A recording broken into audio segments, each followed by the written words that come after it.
Bonsoir. Bonsoir. Félicitations d'abord. Ouais, ok, merci. Et voilà, aujourd'hui, vous avez enseigné des notions basiques de football à cette équipe de Limassol. C'est pas seulement une victoire, mais vous les avez tabassés. C'était vraiment la déroute 4-0 dans cette confrontation en 16e de finale. Et oui, j'avais déjà vu le recrutement que vous avez fait, le recrutement XXL. Vous avez montré que vous voulez être conquérant vraiment donc aux phases départementales. Qu'est-ce qui a été la clé de ce match, coach? Oui, c'est l'engagement, la détermination et surtout la sérénité. On savait que c'est une équipe vraiment qui est costaud et qui a un football très brouillon, mais c'est dans ce brouillon-là qu'ils arrivent toujours à s'en sortir. Et maintenant, je les ai bien étudiés et j'ai travaillé mes séances par rapport à ça. Oui, j'ai dit on va appuyer sur le faux toujours pour avoir le vrai. Donc eux, ils jouent au faux rythme. Ils ont l'impression qu'ils sont désorganisés, or qu'ils sont organisés. Donc c'est sur ce je les ai trouvés dans le point fort pour pouvoir essayer de scorer. On sait qu'ils ont une défense très lourde, donc on va jouer en profondeur et prendre des passes en retrait et pouvoir scorer. Alors évidemment, donc, coach, à un moment donné, on a vu en première période donc Bassène qui n'était pas aussi prolifique parce que vous avez tout simplement mis un but.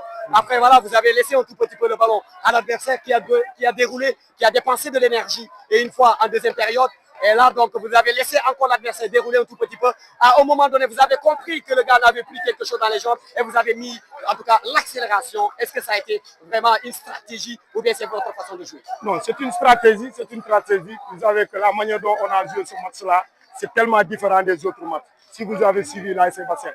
Donc, je vous ai dit qu'on prend les choses match par match et on ne sous-estime pas l'adversaire. On joue selon l'adversaire, ce qu'il a amené. Donc, on savait que si physiquement, nous, on est prêts. Donc, s'ils veulent maintenir notre rythme, non, ils vont lâcher. Donc, c'est ce qu'on a fait. On les a fait courir, faire semblant qu'on va subir le match. Or que nous, on sait ce qu'on est en train de faire. On maîtrise le jeu. En deuxième mi-temps, on a appuyé sur l'accélérateur pour scorer. Parce que j'ai dit, tant qu'on met des buts, ils vont lâcher. Et c'est ce qu'ils ont fait, ils ont lâché.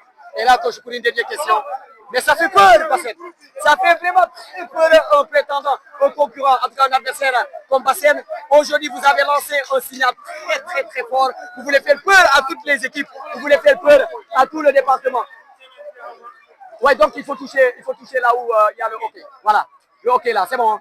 Voilà, donc vous faites peur au département de Bignona. Vous avez lancé un signal vraiment très fort. 4-0. Là, les prétendants, quelle est la version que vous donnez aux prétendants? Non, je suis dans mon coin, je travaille, voilà, selon les éléments que j'ai et selon aussi l'adversaire que Dieu va me mettre à ma. Voilà, en tout cas, on a des objectifs vraiment et on compte poursuivre nos objectifs. Match après match, on verra, voilà, on verra la suite. Aussi, vous dire que ça a été une très longue série de travail parce qu'on a vraiment préparé ces huitièmes de finale. On a un objectif très clair. Donc l'objectif pour cette année, c'est de remporter la coupe à l'Union. Voilà. Donc qui veut remporter la coupe, il faut gagner avec la meilleure. Et il faut se préparer à tous les scénarios. Voilà, c'est ça. En tout cas, vraiment merci et félicitations. Vous avez vraiment le mérite. Et bonne suite. Allez, merci. No.